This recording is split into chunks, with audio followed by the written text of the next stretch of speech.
introductions, but they are all UMSI folks who have had a lot to do with MOOCs, with massive open online courses. Dr. Chuck, of course, he teaches two MOOC courses which are extremely popular around the world, and he's of course also engaged with our introductory programming and internet-related courses, and so he has a good sense for what it's like teaching offline as well as online. Colleen van Lent also has experience both with teaching through MOOCs as well as in offline environments, and she's of course teaching many of our programming courses at SI. And Chris Brooks is runs a center that is associated with the digital education. Digital Education Initiative here at the school at the University of Michigan, and he also studies a lot about MOOCs and tries to extract data from MOOCs as they operate to understand better what people are actually learning, what they're getting out of it, and what kind of people take MOOCs. So with that, I'm going to leave it to the panel. Chris is going to be the moderator, but he's also going to jump in as panelist because of his expertise as well. All right, so let's give it a minute. Thanks, Kentaro. Yeah, so MOOCs are pretty awesome. So I've been here at Michigan for the last 2.5 to 3 years looking at MOOCs and MOOC data, and there's some really intriguing things with MOOCs, and the landscape has changed dramatically in the last 5 years, I would say. Kind of Coursera started in 2012, and Michigan was one of the first 4 on that platform. edX is another big one that started. Udacity with Sebastian Thrun, of course, and different kind of MOOC platforms. There's also another MOOC style, these connectivist style MOOCs, which are more social media and lightweight integration. So there's a lot of variety in the MOOC world, and what I've come to realize through looking at the data and talking to learners is that nobody really has a good full picture of what this phenomena is. There's a lot of, lots of students who have taken 3 or 4 or 5 Coursera courses have never heard the word MOOC and don't know what that means. Lots of faculty who have taught them don't know. There's just so many interesting edges and nuances to it. So I was hoping that you could each introduce kind of what you've done as far as teaching in this MOOC space, and maybe just how it relates to the on-campus teaching that you've done.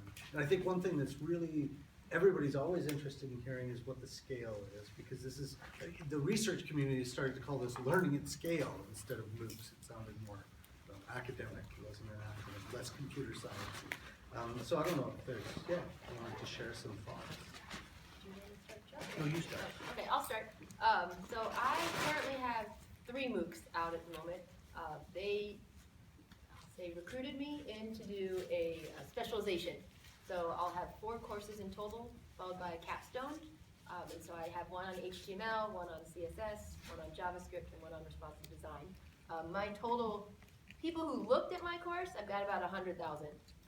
People who are actively in it at the moment, it's more about 40,000, and about 8,000-9,000 people have completed my various courses. As far as how it relates to online or to in the classroom teaching, there are a few things that I found interesting, and I somewhat wonder if it's a little bit of a gender thing. My first class, I went to the mall and I went to the Clinique counter, and I'm like, I think I need to wear makeup, and they gave me some for taping my courses, and then I realized I don't do that in real life, so I stopped doing that. But these little things where you feel a little bit less for myself, free to say what's on the top of my mind, because this is forever, when you're teaching the courses that they're lecturing. It's not, reason I joined the MOOC is because I believe very, very much in open access education for all. The more people you can reach, the more people you can reach out to, great. And I think there's a real niche out there of people who are not techie, who can't take the courses that are currently online because they're not there yet. Some of my lectures are how you open a file, which sounds really simple to a lot of us, but when you're trying to save a file as an HTML file, but just those little things that you can go to somebody else in the lab and be like, oh, I can't figure out how to open this up. They don't have anybody. So I'm trying to just make a forum for things like that. As far as with the students who I currently have in class, I'm hoping that they'll use these lectures if they miss class. It's much more of a supplement. Because the real power in my teaching, and the way I like to teach, is really hands-on, running around in the classroom, try to do this, I can give instant feedback. And you don't have that in the MOOC as much. And I think that's one of the things the students, my online students, have the most trouble with is not all of them realize that this is not something where they're getting an instructor. I get some angry emails, like, you know, and I was like, well, you know, like I said, there's like 90,000 people out there, I can't answer the emails. So for me, the two things that I think are most interesting is this idea that MOOCs, if they can try to form a community, I think that's incredibly powerful. I think we're still learning how to make communities. I'd like to see a combination MOOC / almost match.com thing where you really match peers with each other. So I'm still very new in it. So compared to Chuck, I'm new in that I'm still creating content. I'm not even looking at the analytics because I'm just like head down taping and making content. And also, I think we have a new generation of students who are expecting more. I think when you came out, I'm not sure they had the same expectations that they have coming in now. That's it. So my greatest achievement in the MOOC space was mentoring Colleen and getting Colleen involved in the MOOCs. So I'm really proud of that. I have been in since 2012. I'm approaching having my 1,000,000th student enrolled in my class. Currently I'm teaching 6 MOOCs, all for Coursera. The biggest difference between a MOOC and a bunch of recorded video lectures and some online quizzes, which frankly we've done, is the assessments. And the thing that really makes it interesting for students, and you know, Pearson has pasted faculty members up against a blackboard with a camera and forced them to talk and recorded that and made that for a long time. The thing that actually, I think, leads to education at scale is assessments that keep student engagement. Because these people are, you know, not going to the coffee shop, not going to the bar, not going with their family. And so if you don't make it at least moderately interesting, if this is just like watch, watch, watch, chug, chug, chug, watch, watch, watch, chug, chug, chug, watch, watch, watch, chug, chug, chug. And frankly, we can get away with that in residential education because we have your money. We already got it. By the 3rd week of class, you aren't getting it back. And so if we tell you to do this much work, you're just gonna throw your weekend away. And so we can create assessments that aren't naturally enjoyable or interesting and force you to take them in residential education. And we can't do that in MOOCs. If I just tell you that you gotta throw your weekend away to finish my little piece of paper that's just a piece of paper, you're gonna not throw your weekend away. Go to Cedar Point instead. And then now you're out of the class and that's that, and you're just one of those 90% that leave. And so that's to me where the craft is. The craft is doing videos a certain way. First, Colleen's makeup story is right on the money in that the first thing I think teachers have to do is accept who they are and like who they are and be who they are and feel comfortable in their skin and share that with the students. Not just I'm going to be perfect and read a script, but instead be a human and be funny and make mistakes and drop things on the floor and don't cut that out. Whoever you are. Now, if Colleen doesn't drop stuff on the floor and she doesn't make mistakes, that's fine because that's who she is. I make mistakes, we keep the mistakes in, and we have a good time. And so that's one thing that's different is that we are branded as who we are rather than trying to be distilled down to some perfection that we're not, right? And so a lot of the things tried to create the perfect gold standard of a script and all this stuff, and I think that we faculty have to escape that and make these our own spaces, and the students like being in our spaces, which is different than being in Pearson's space, right? But the assessments are the hard part, because if the homework is boring and dull, you will lose students rapidly. And so I spend almost all my time working on assessments. Then connecting that interestingly to residential education and even online education, what I do is I build content in my residential classes. I get my PowerPoints right and my quizzes right, and then I build scalable assessments that are fun and interesting in 664. And then you take that, like I'm doing that in 664 right now, for anyone who's in 664. Then you take that to the MOOC world, and you can go from 60 students to 10,000 students. And if you got automatic stuff, it's automatic. I'm QAing all this stuff on my 664 and 364 students, but it does lead to the fact that you could imagine that once I get all this software working, that we could teach 2 to 4 times the number of students in 664 with the same GSI level, right? And so you can slowly but surely increase the efficiency even of your face-to-face classes, or use it to have online classes. And that leads to what we're missing from Heather is, because Heather couldn't make it, is the Georgia Tech MOOC, which is it's not really a MOOC, it's a MOOC-style degree. And the whole idea there is that you just increase the class size by 4 to 5 with the same teacher, teaching assistant resources, and then you can cut the price by a factor of 5, or cut the price by a factor of 3 and make a lot of money, or whatever. And so that's sort of this interesting thing where you can spend more of your classroom time actually teaching because you build cool assessments. You can have cool online programs that can meet more students than you can otherwise meet with cool assessments, and you can teach hundreds of thousands of people with cool assessments. And cool assessments, to me, enable all that to happen. Something you said, and so I'm going to ask it because I don't know the answer actually, is when you create your, so when I teach a class in a residential setting, I create my PowerPoints, I don't practice it, I just get up there and then I tell the story with the PowerPoints. But I've seen some people when they're doing the MOOCs, they've got a script.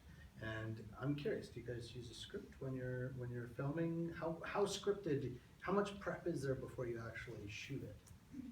I don't write they really strongly recommended that you don't write a script, and I didn't write one. I do the slides, they do their magic with them, they come back. Right before I tape, I click through to remember what I'm going to talk about. I mean, the nice thing is I've taught this course, 4 or 5 times now, so the slides are just there to kind of help students follow along with what you're talking about or go back. I'm not even sure if they refer to them that much, but it's a placeholder, particularly if their English isn't super strong. Maybe there's a word I'm saying, if it's printed up there on the screen, they can look it up. But I don't, I should practice more, probably, but I don't. So for me, what I like the best is to teach the on-campus class, and then within, say, 7 to 10 days, walk in and tape that same lecture. Mm-hmm. Because that way it's fresh in my mind as compared to if I just walk in and look at the slides. I'll be clicking down, I'm like, why did I put that slide there? You'll see my little brain whirring for a while, heating up, and then I'll just click down because I don't remember why I put that slide there, and then 4 slides later I remember why. So having taught it live freshens it all up, and shortly thereafter just walk in and give the lecture. And so your MOOC segments are very closely tied to the slides or the presentation that you give in class here? Mine are now. So I created my MOOC slides from my previous slides. Mm-hmm.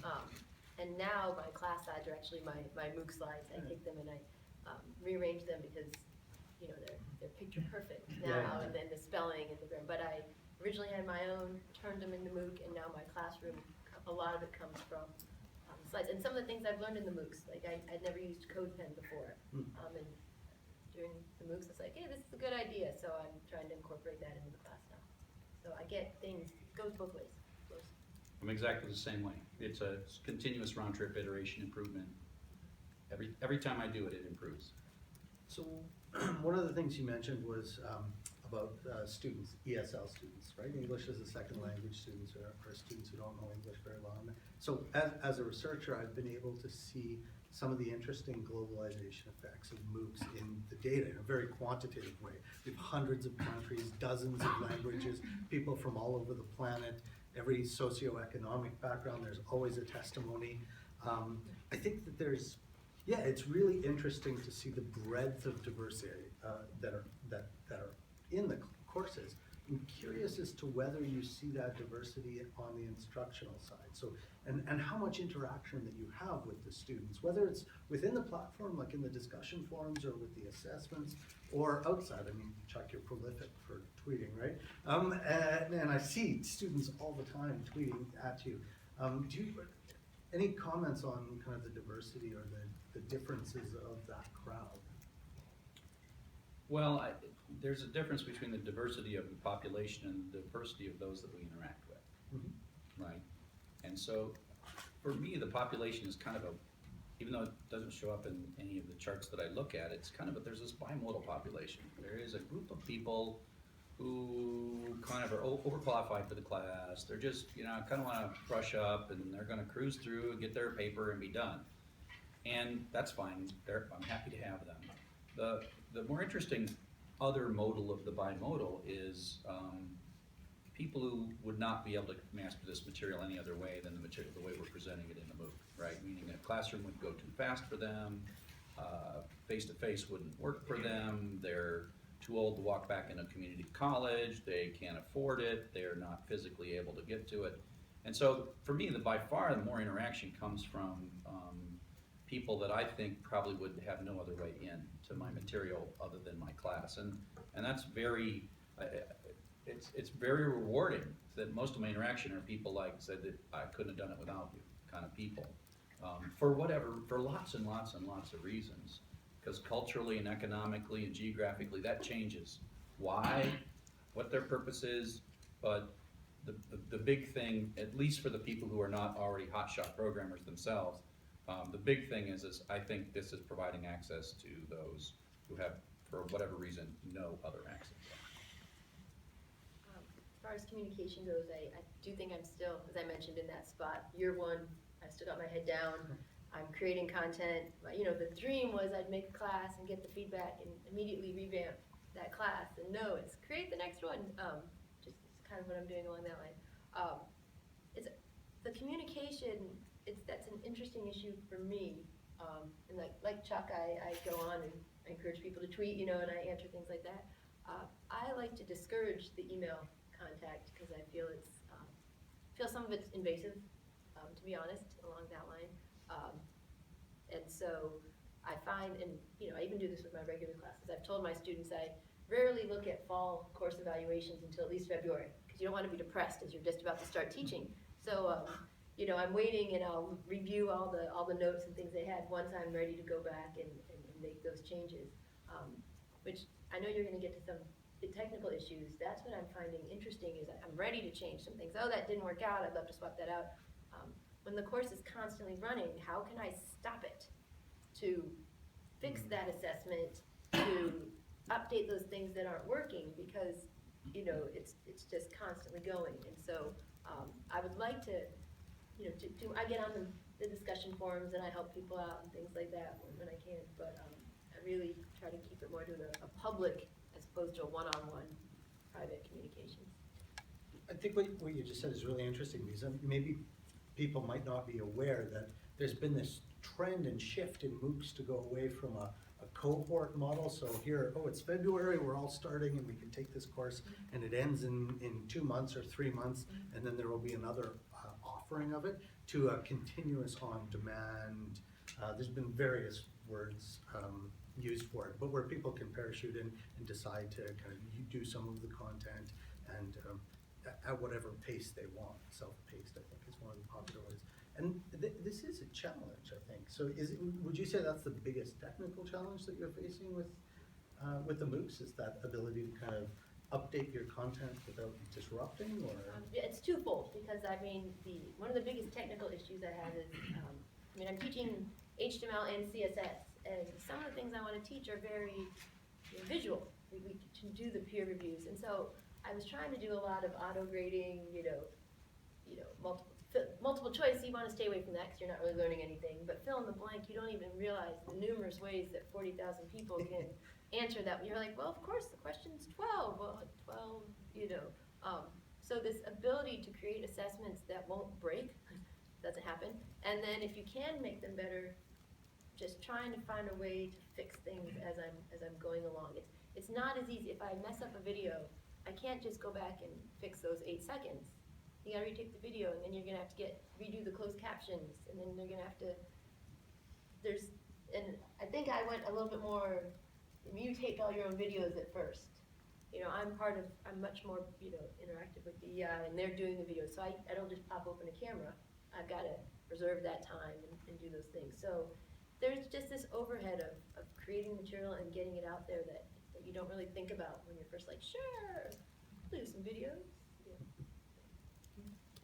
I would say my biggest concern is the technology, the fact that Coursera can't change things live is kind of frustrating, but the biggest the biggest frustration that I have is actually teaching assistant burnout. The thing that I'm actually worried about continuously is teaching assistant burnout. There's the cohort we use. There's the big cohort model, which is run the class 3 times a year for 10 weeks. There is the self-paced model, which means join any time. And then there's what I'll call the manufactured cohort model, where every 3 weeks you chop and say, you're a cohort. For the next 3 weeks, you're a cohort, you're a cohort. And I was really scared of that for a while, but I've become less scared of that because we changed the course length to 5 weeks. And what you find is that I was really worried that all the teaching assistants would be answering so many different questions at the same time and that no one would focus on the topic. But with this, like, every 3 weeks chopping a cohort, and each class is kind of 5 weeks long, all the questions are kind of the same at the end of the day. The questions that can arise in a 5-week class don't feel all that different than, say, a 15-week class. The questions at week 3 are quite different than week 9, but if it's a bunch of 5-week classes, that all works out. And so what happens is you sort of end up on this treadmill that is continuously moving. And so we have 4 classes that once every 3 weeks, 4 classes start again. There's a bunch of newbies in the forum. Every 4 weeks, newbies can install, blah, blah, blah, blah, blah, blah, blah, blah, blah. And I get to sort of back away from it because Colleen and I have to go make the next class, right? And we get to focus on that. But the poor teaching assistants are like stuck in this hamster wheel of, oh boy, it's Thursday, there's new kids coming in, they're all gonna not be able to install Python, here we go again. And some of them are paid, but most of them are free. Who are they? Can you explore that a little bit? Because I think there's different models, but where do this tutorial or the course assistants, where do they come from? Are they students here? Are they previous students who have taken the class? I'm weird, let's go with Colleen All right, first. well, for me, they're previous students. I have one in the audience. And so, people who've taken my course and who are On campus. on campus, and not just taking the course, but have an interest in MOOCs and things along that line. And they're great, but I think they'd agree with me that the real power in Coursera are this volunteer mentors. And I inherited some from Chuck, but it's time for me to go out and get some of my own. But it's just these people they're just great people who just spend time on there. They answer people's questions. They're patient. They're answering questions, not telling them how to do it. So, the most important thing to any course, I really feel, is in the long run, I'll be second, absolutely second to the mentors. They are the ones who are out there. And that's what concerns me about kind of movements towards more and more paying for these courses, because I'm worried that we'll lose the mentors, because they're out there for the good of the people. And they're out there, and if suddenly, they're not helping everyone, they're just helping the people who can pay for it. That's what will worry me. But I get mine, I got a lot of mine from you, but the actual course operation liaisons were my previous students. So we have paid course operations liaisons who get paid 10 hours a week to make sure that there is some institutional touch in the forums, so the forums don't explode, but the mentors do a lot of the heavy lifting. COLs do a lot as well. I have been curious about mentors, and we used to call them community teaching assistants before that. I met them personally. I had one of my mentors from Edinburgh. I paid for him to come down to meet me at Bletchley Park so I could meet them, because I like to have a meal with them. I went to Milan to have dinner with another one of my mentors. I'm about to go to Portland to meet another one of my mentors, and my kind of lead mentors out of Mountain View, California. And it's really weird. They will sometimes spend 40 to 60 hours a week on this. This is why I'm concerned about burnout. And you ask yourself, like, what in the heck is going on? And this is the best I can explain. And that there are people like many of us in this room who are okay public speakers. We're not ashamed to stand up in front of people and wind out some tale for 2 hours about HTML, CSS, and div tags and whatever, and we're comfortable standing in front of people, and we have something to share, and that's kind of the definition of, like, us as a teacher. And we're also comfortable getting in front of a camera and talking to that camera.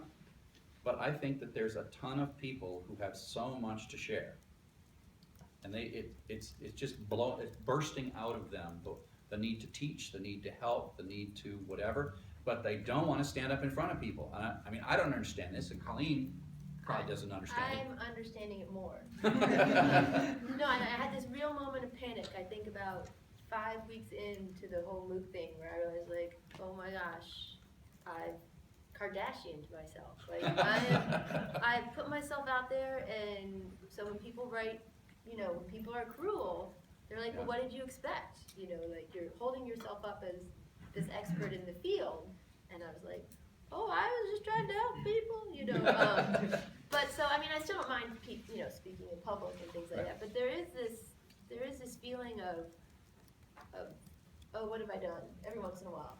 And when you talked about the burnout, I'm unlike everyone else here. I'm a lecturer, so at the end of the semester, I'm done. It's very nice. I can restart. And I do wonder now with the MOOCs, like, what is my 2-year plan for this MOOC, or what is my 5-year plan? I'm used to working in 16 weeks, and then but this is new for me, and I understand how people don't want to get out there and don't want to put themselves out, but they really do want to help. To be honest, if life was different, I'd love being a mentor, and doing that. And so some of my folks are retired, right? That's why they can do 50 hours a week. Some are unemployed, so they can do 50 hours a week. But again, I think the interesting thing is it's really funny when they used to first talk about virtual reality, they'd say, well, people will do different things when they're avatars than they will as human beings. And I kind of laughed at that when I first heard that. But this is kind of that, right? They're avatars, they're virtual people. They create a persona that has nothing to do with their physical appearance or their stutter, or not that any of them stutter, but let's just say you did stutter, right? But you don't stutter in a discussion forum. You are as articulate as you want to be. You take as long as you want to take, and so again, I think that what we found, what I believe is there are a lot of people that in their soul burns to teach and share what they know, and they are so much more comfortable behind an avatar or a gravatar or whatever, and when given an outlet, it's almost dangerous for them because they are doing something they really like doing, but they wouldn't be able to do any other way. And so I wish we would find a way to make me feel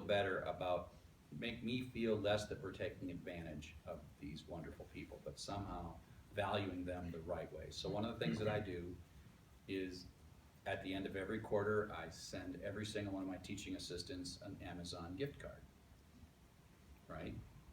And Now you tell me. that's right, sorry, bad mentor.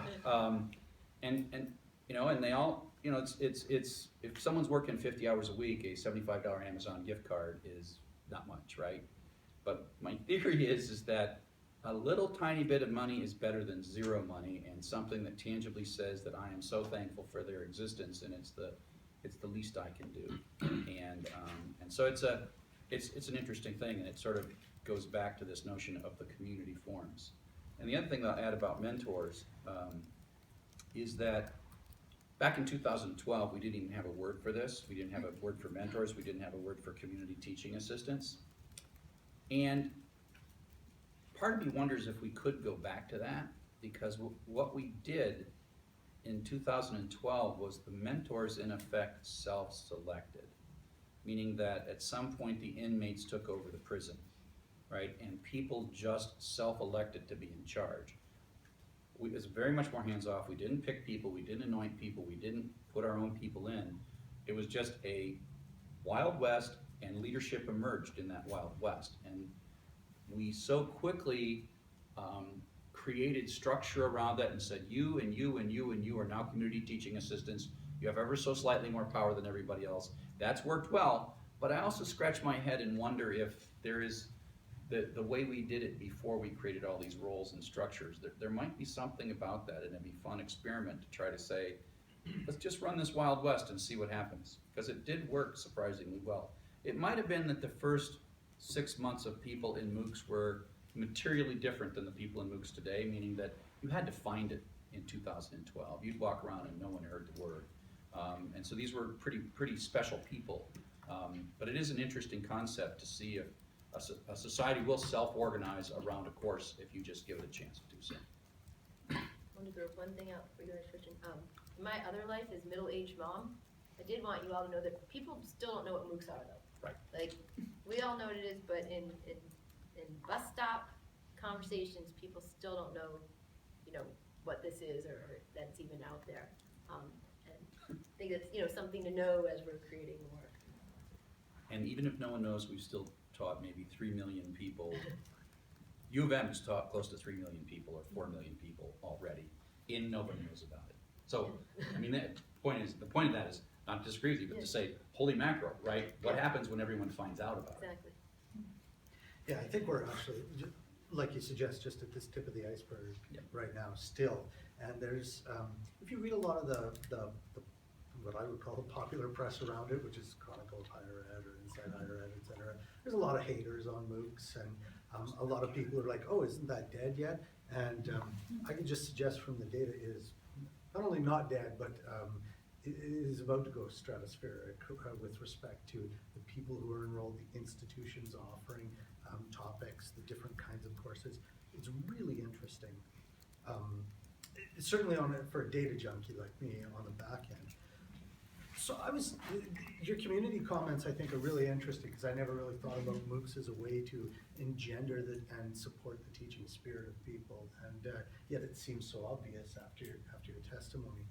I was hoping that you might be able to share some thoughts about what is cool about the technology on the platform, if there is something cool. And I'll say that from a research angle with MOOCs, there are a couple of things that are cool. One of them is the ability to do A/B tests. And so actually, most of the MOOC platforms now have the ability to randomly assign you to a category A or a category B and show you a different video if you're in those. And so you can start to do what I would call learning science. Of course, people who are learning scientists who have been calling it that for a long time, but being able to do things like substituting content and seeing which is more effective, or looking at the different biases that come from different forms of content. On a research side, that's awesome, and the big N's help make that really a tractable thing to now do. But I'm curious from your perspectives, what are the interesting technology pieces inside of these platforms, or the phenomena, the ecosystem around these platforms that excite you? So, it's a tough one. The most learning management system platforms, including Coursera, are like a straitjacket to a teacher. And you ask them for a feature and they go, no. We had a meeting 3 years ago and decided that was never going to be part of the product. I'm like, oh, please. And so you can look at that as a bad thing, that you can't, it's really hard to do anything that you want to do in these platforms. But I have a saying that basically says, a good teacher can teach with a rock and a piece of charcoal stick in a fire one way or the other. So I think of it also as like frustrating, but it's also a challenge, right? There's so few features in these platforms. How can I still achieve education with these super limited platforms? And so and then you realize that you survived with kind of this lame, featureless environment, barely enough features, but you did okay, and you're like, holy mackerel, it wasn't as bad as I thought it was. And so these things tend to form you, and you're forced somehow to teach regardless of how much these things try to stop you from teaching, but then you find a way, and it's like, oh. So to me, it's just interesting, and every new environment is a new challenge to figure out how to teach with the limitations of that environment. So when Coursera came out with their new platform, like in August of last year, I hated it. I despised it because I had a way I thought was the way to teach, and now we're in February, and I'm like, yeah, it's good enough, and I'm okay. And so it's just an interesting thing to see, because what I think Coursera is trying to do with the design of their platform is trying to simplify, which as a teacher you tend not to buy into that so much as simplify. But I'm finding a way. So.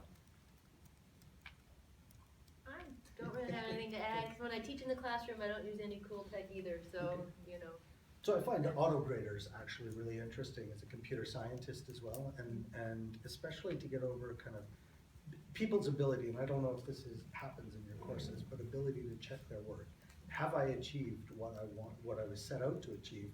Keeping in mind I only had a fuzzy idea as to what I was setting out to achieve, because I don't totally understand the assignment. Do you guys use auto graders, or what's the form of kind of automated assessment in your courses? So that's one of the things I've done is Chuck has these great auto graders, so I've tried to start incorporating them, but again, I don't have the ability to directly put it onto Coursera. I need to talk to somebody else so they can swap it out. Integration pain. So that's one of the things I want to move toward, because everyone wants to know how they're doing, what exactly did they get wrong.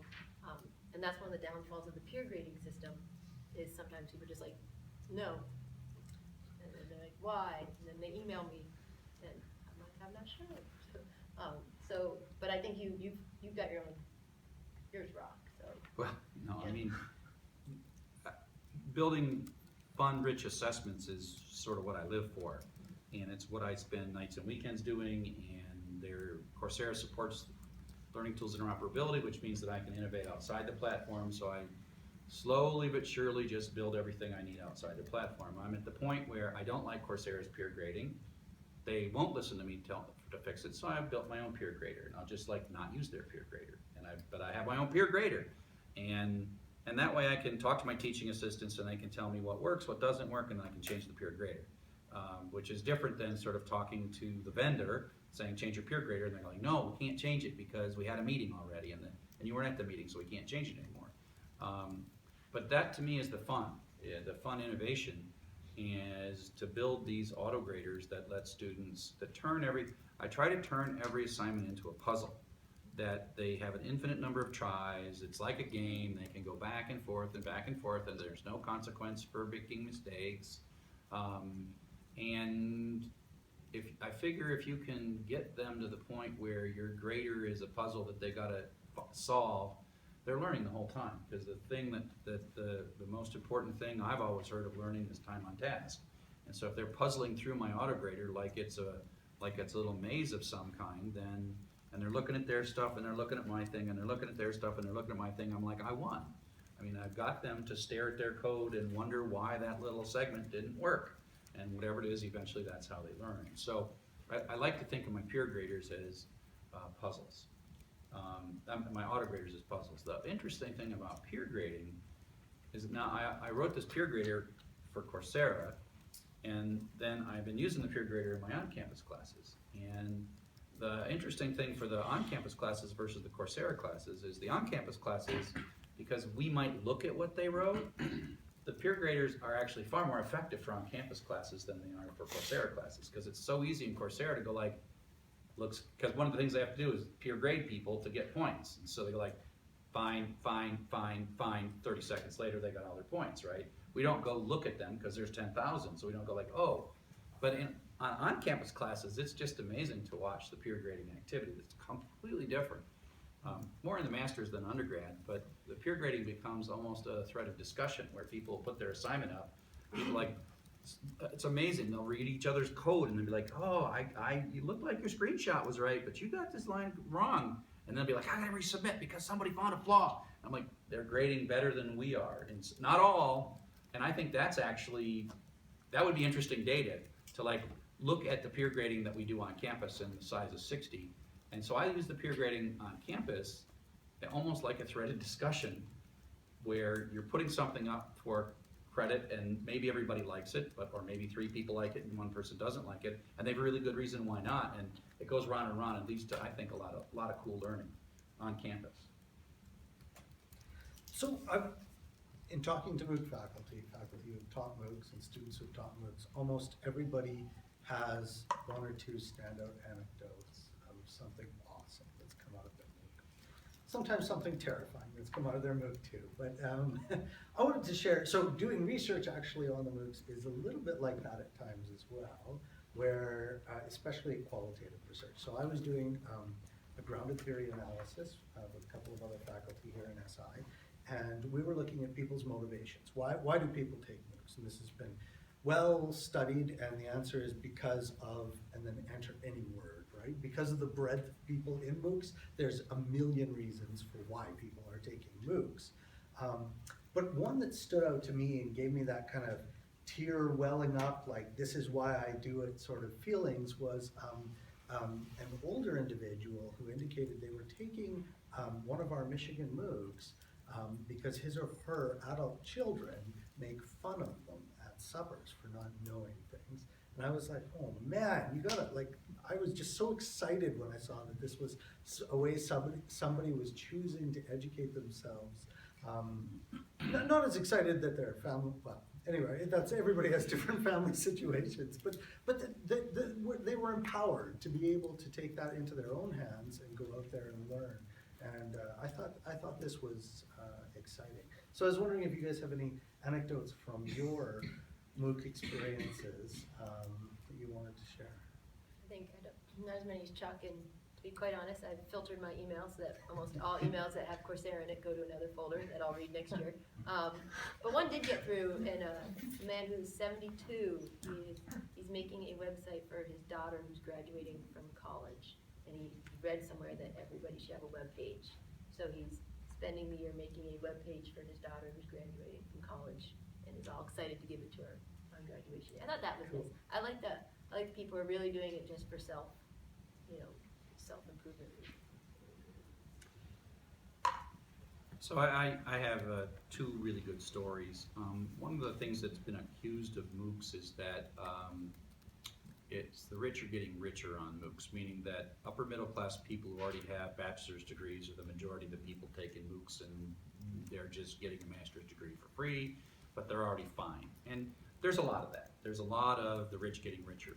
And so one of the things that Daphne, founder of Coursera, did at the previous partners conference was took all the data out about the upper middle class people who already have bachelor's degrees and already have jobs, and then did analysis on the remaining data. So yes, that's a lot, but let's take that out and assume, because they're gonna do it, right? They know how to, they got computers, they got internet connections, fine.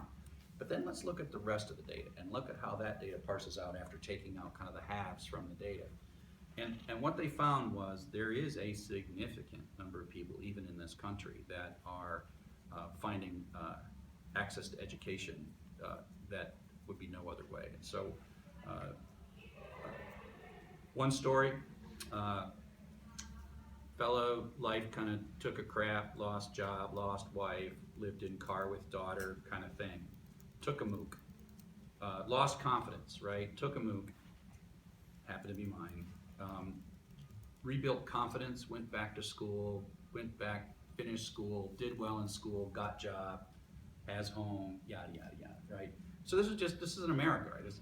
And so he's all excited. He's poster child. They used video of him at the conference.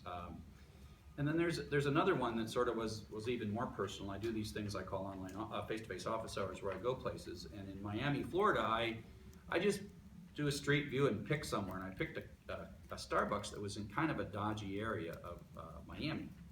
And so it turned out that half the people at my office hours were upper middle class people having a great time learning Python as their third programming language or whatever.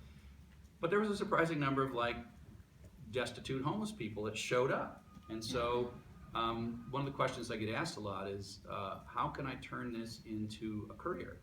And as a matter of fact, I'll tell you this story that comes back to you in a way. And I'm like, well, I don't think we got there yet, right? We need a few more classes. We need a little bit more, and taking one Python class is probably not going to get you ready for a career. And so finally, so this woman asked me, she says, are you going to teach any more classes? And I don't know if I have time to teach any more classes. And I said, well, why don't you take my class, which you've done successfully, and why don't you go to community college? Because if you're poor, you should have financial aid, and you should be able to go to community college. And she goes, I did. I flunked a class, and they cut off my financial aid. And so they kicked her out of community college because she flunked a class, and she's poor. So what did she do to sort of get back on her feet? She goes to the library, and she watches MOOCs. And now she had run out of, because I only had one MOOC back then. So coming out of that meeting, which was a year and a half ago, I thought to myself, we need a bunch more MOOCs. So we need a MOOC on, say, HTML and CSS and PHP and MySQL and a whole bunch of other things that would, if this particular woman could take all of those maybe she'd be ready for a job from being homeless and destitute, right? So homeless person in Miami, destitute, goes to the library, comes out with a job. We have work to do yet, right? I think we need probably 8 or 9 MOOCs, but Colleen's MOOCs are starting down that path. I mean, I knew we had to do all this once I came out of that. But like I said, my MOOCs, I think, very much are aimed toward the confidence. They're not aimed toward, I tell people, when you're done with my MOOC, they're not gonna hire you you're not gonna get a job. But you will hopefully have the confidence to go and volunteer at a meetup or go to a girls development workshop and be a TA.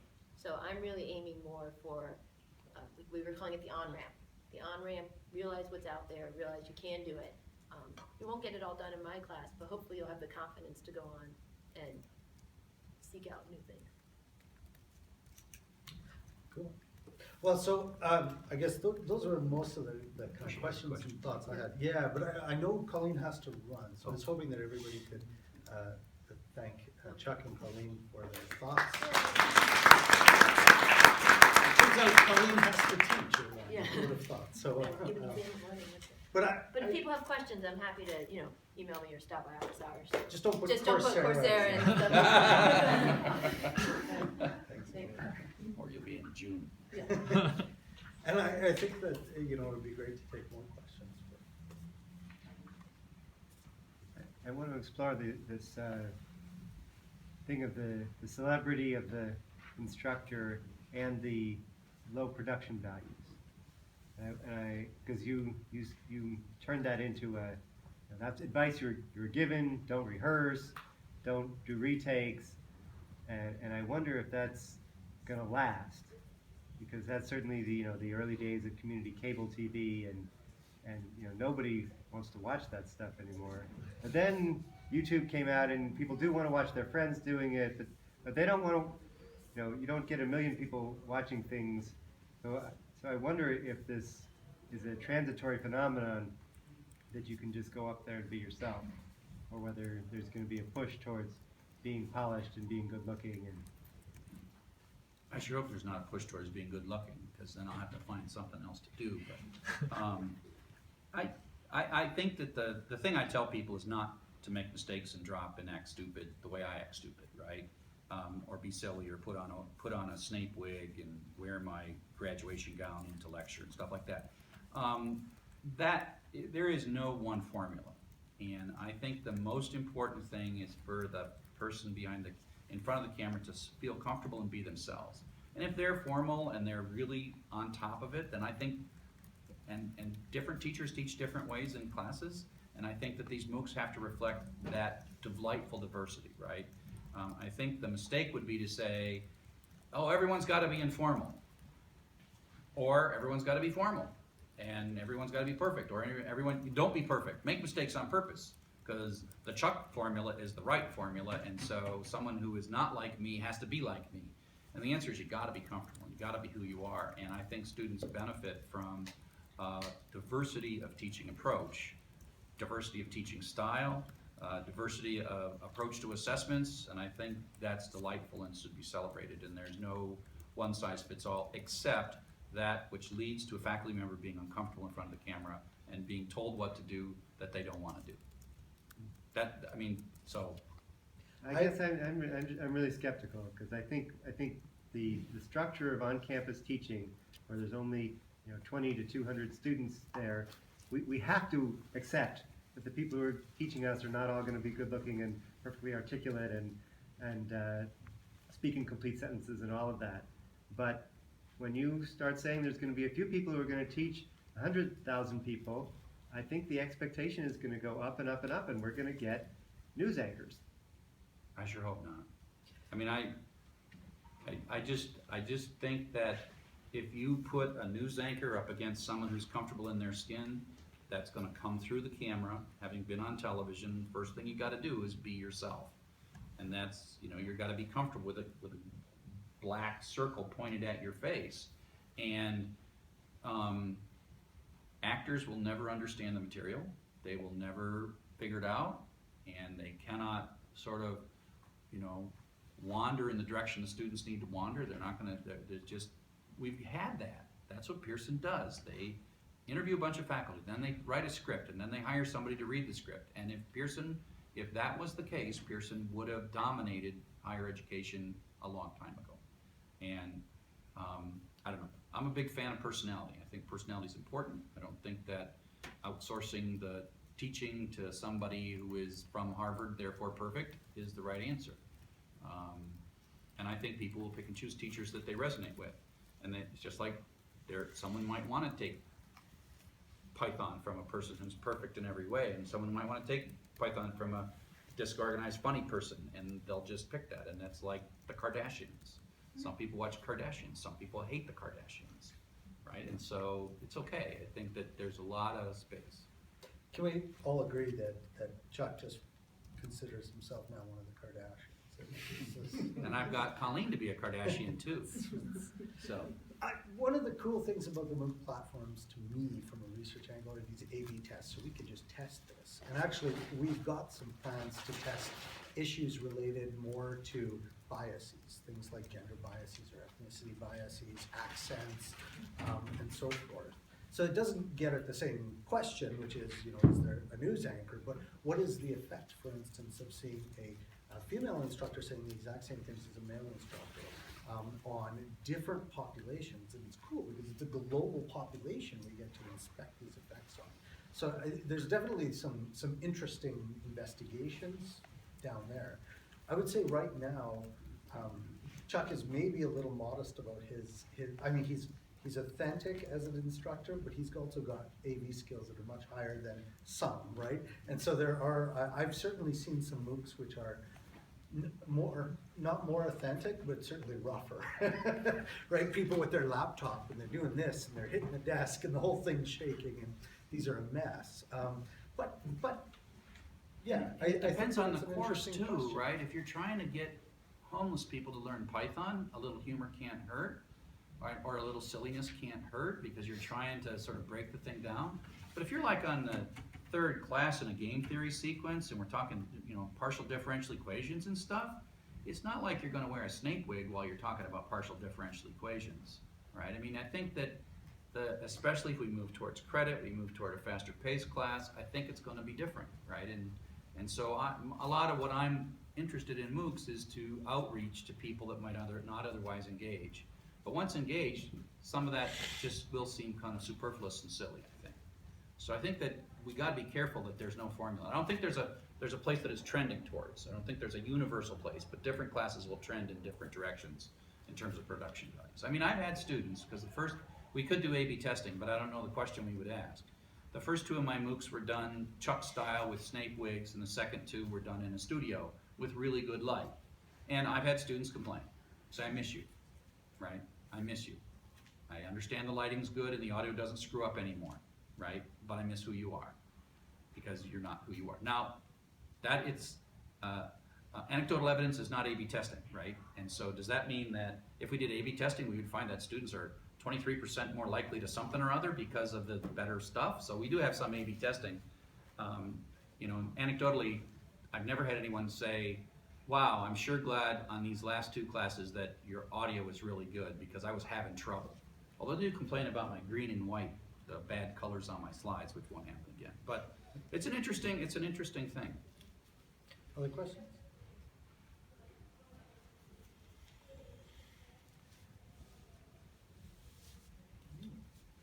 We'll turn it over to Kentaro, but Kentaro's not here. We're over I time. didn't see Okay. someone was sitting in front of you. Oh, Sylvia's here, yeah. So I don't know, Anyway, but I thank didn't you all see- very much. Got it. I don't know if Thank there's you so much, the any three of you, announcements. and Colleen will send you an email. Thanks everyone for coming.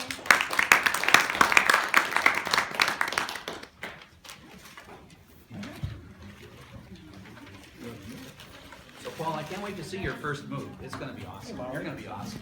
You're gonna be so different than me. You're probably not gonna wear a snake wig at all.